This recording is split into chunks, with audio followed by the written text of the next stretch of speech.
The two continued walking through the garden, talking about everything except the one thing they both knew they needed to discuss. There was an elephant in the room, and neither one of them seemed eager to address it. Logan had already admitted that he had spent time praying about the situation. He realized that he had reacted instead of responding, and that wasn't the way he should have handled things. But Victoria wasn't ready to let him off of the hook so easily. Then explain something to me, she said, because I haven't heard from you in 2 weeks. Logan understood why she was upset. He would have been upset too. Victoria, he said, I'm not saying I handled everything perfectly, but I'm not the only person who played a part in what happened. We both have a part to play in this. The difference is from where I was standing, it started with you. Victoria looked away for a moment. There was truth, hurt, frustration, and misunderstanding on both sides. Neither of them had taken the time to hear the other person's perspective. Finally, Logan stopped walking and pointed toward two empty chairs sitting beneath a shaded area of the garden. You know what? Let's sit down and talk about this. Victoria followed his gaze and then looked back at him. After everything that had happened, she wasn't sure where the conversation would lead. Maybe they would resolve things. Maybe they wouldn't. Maybe they would walk away with a better understanding of each other, or maybe they would realize it was time to go their separate ways. Either way, the conversation needed to happen. She nodded. Without another word, the two made their way toward the chairs and sat down across from each other. For the first time in 2 weeks, there would be no running, no assumptions, no silence. It was finally time to hear what had happened from both sides. The two sat down across from each other. For a moment, neither one spoke. After everything that had happened, there was suddenly an uncomfortable silence between them. Logan finally broke it. You look really nice today. Victoria smiled softly. Thank you. You look nice yourself. Logan chuckled and shook his head. Okay, enough of the small talk. Let's put on our big boy pants and our big girl panties and deal with this. Victoria laughed. Lord help us. Logan looked up briefly. Seriously, Lord, help us. The laughter faded, and the seriousness of the moment returned. Logan leaned forward in his chair. I will go first. Victoria nodded. Go ahead. Logan took a deep breath before beginning. Victoria, the last serious relationship I was in ended badly, really badly. He paused for a moment. I thought I was going to marry her. Victoria listened quietly. We had been together for years. One day we went to a basketball game. Everything seemed normal until a man walked up to us and asked me why I was sitting there with his woman. Victoria's eyes widened. Logan rubbed his jaw as if he could still feel the memory. Before I could even process what was happening, the guy punched me. Victoria sat speechless. I found out she had been seeing both of us at the same time for about a year.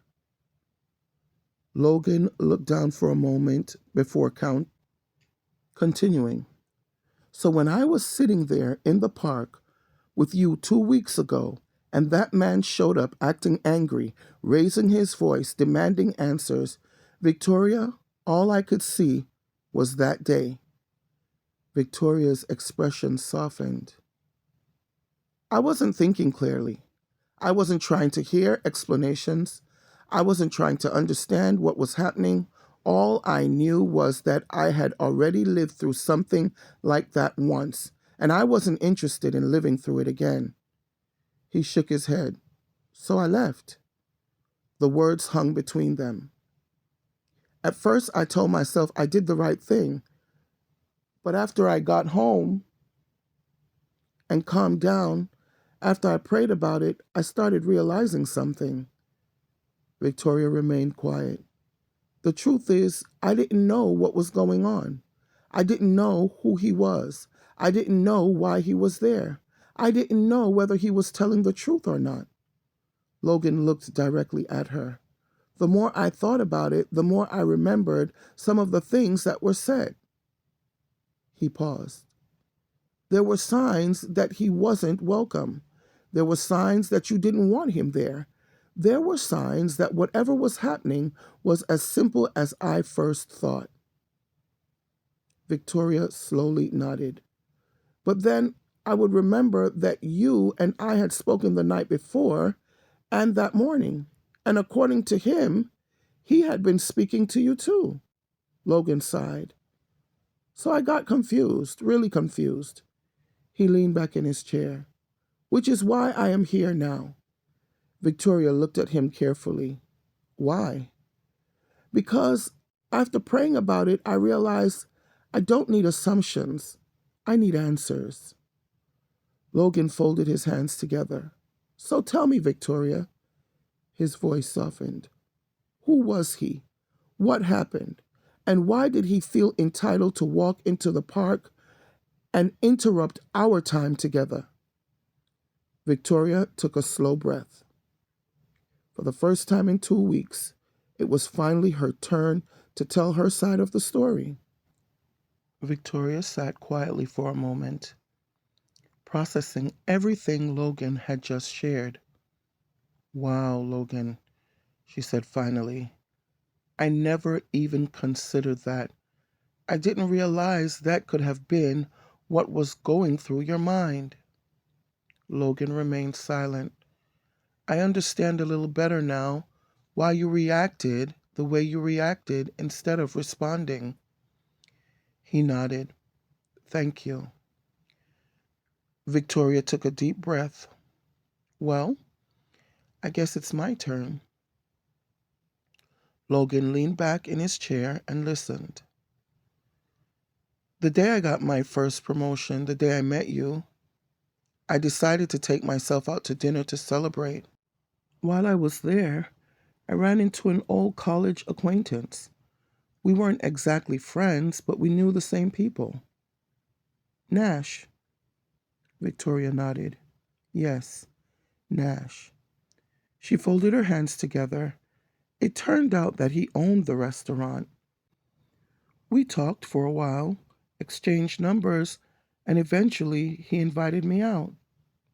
Logan listened carefully. At that time, Logan, you were just the plumber. That made Logan smile. I'm serious, Victoria said, smiling back. The only impact you had made on my life at that point was praying for me after I found out my cousin had passed away. The smile faded as she continued. I didn't see any harm in having dinner with an old acquaintance. What happened? Victoria sighed. We ended up on a yacht. Logan raised his eyebrow. A yacht? Yes. It was very beautiful, romantic even. And Victoria's expression hardened. And he crossed the line. Logan's face immediately became serious. He touched me inappropriately. Logan clenched his jaw. I demanded that he take me home immediately, and I told him I never wanted him to contact me again. The two sat quietly for a moment. But every now and then he would pop back up, Victoria continued. The night before our date in the park, he called. He wanted to talk. I told him I wasn't interested. I told him not to call me anymore. And then he called the next morning. Logan sighed. The morning of the picnic? Yes, Victoria nodded. Unfortunately, during the conversation, I mentioned I was heading to the park. I never expected him to show up. I certainly never expected him to interrupt our date. Logan was quiet for a moment before speaking. Can I ask you something? Of course. When I asked you if there was anything you wanted to tell me, why didn't you tell me about him? Victoria looked down. Because I was embarrassed. Logan remained silent. That situation wasn't something I was proud of. I didn't want to relive it. I didn't want to discuss it.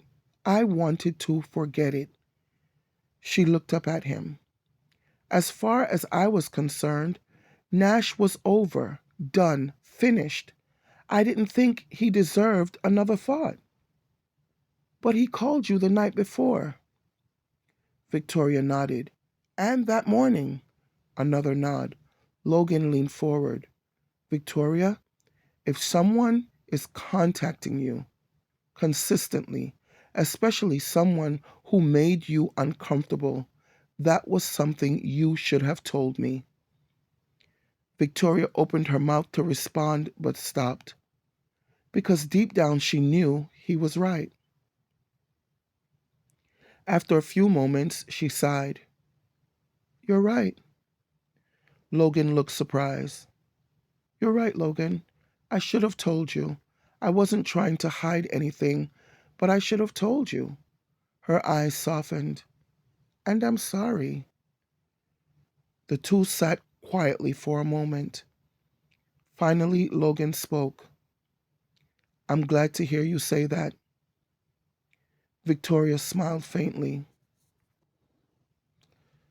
But, Logan, there's still something I don't understand. What? Why did you leave me there with a man who was yelling and clearly angry? Logan looked away briefly. Victoria, I told you.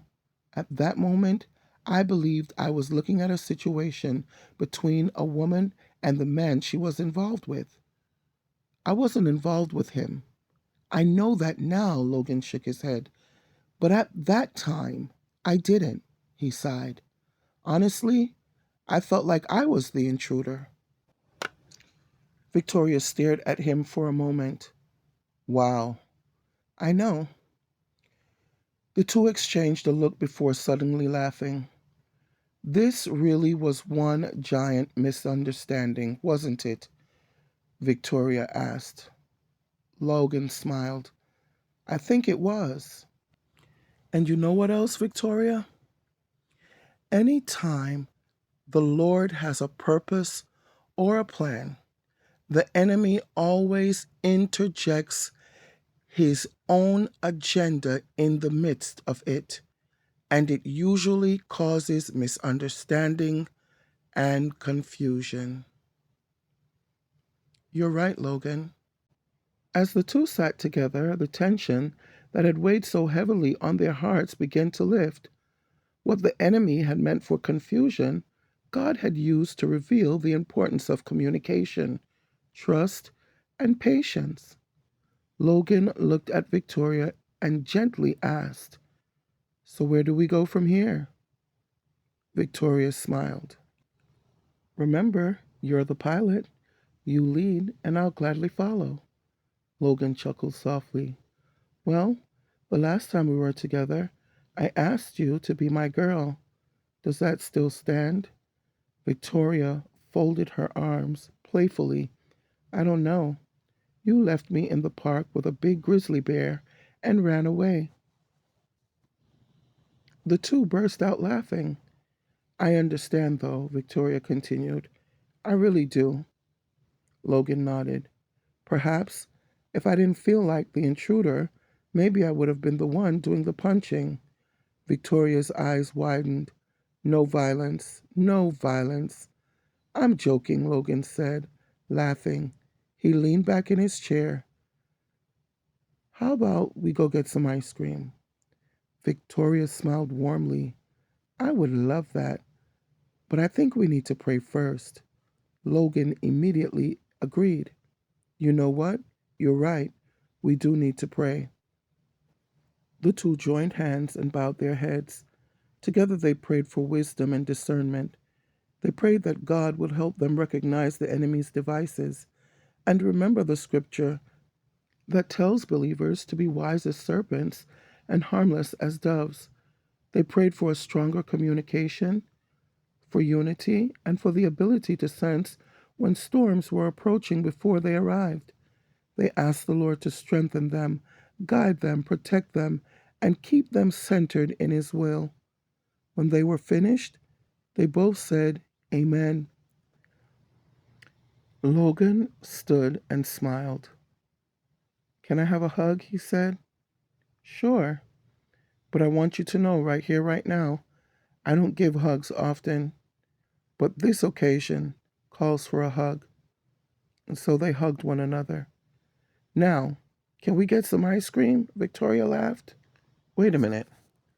Wait a minute. Wait a minute. Logan raised his eyebrow. What? Victoria pointed at him. How in the world did you end up at my coworker Tracy's housewarming party? Logan looked surprised. Tracy is your coworker? Yes. Logan shook his head in disbelief. Wow. Tracy is my cousin. Victoria's mouth fell wide open. No way. Yup, Logan replied. And I actually did a lot of the plumbing work on this house. Victoria laughed. Wow, it's really a small world after all. The two looked at each other and shook their heads, amazed at how God had a way of connecting people long before they realized it. Then, side by side, smiling and talking like they hadn't missed a day, Victoria and Logan walked back toward the house before leaving together to get ice cream they had been talking about. Neither of them knew exactly what the future held, but this time they were willing to trust God and each other to find out. Before we go, let's talk. Leave your answer in the comments. For Logan's explanation, do you think he was justified in walking away from Victoria at the park, or should he have stayed and heard her out? And for Victoria's explanation, do you think she handled the situation with Nash properly, or could she have done something differently to avoid all the confusion? One thing this episode reminds us of is how connected people can be without even realizing it. Victoria and Logan had no idea that Tracy was both Victoria's coworker and Logan's cousin. It just goes to show that we never know who God has connected us to. That's why it is important to treat everyone with love, kindness, and respect. You never know what role a person may play in your future. And finally, where do you think Victoria and Logan will end up? Do you see wedding bells in their future? Or do you think there are still a few surprises ahead? Let me hear your thoughts in the comment section below. Don't forget to like, comment, and share. And if you haven't already done so, please subscribe. Thanks for watching again, and until next time, peace.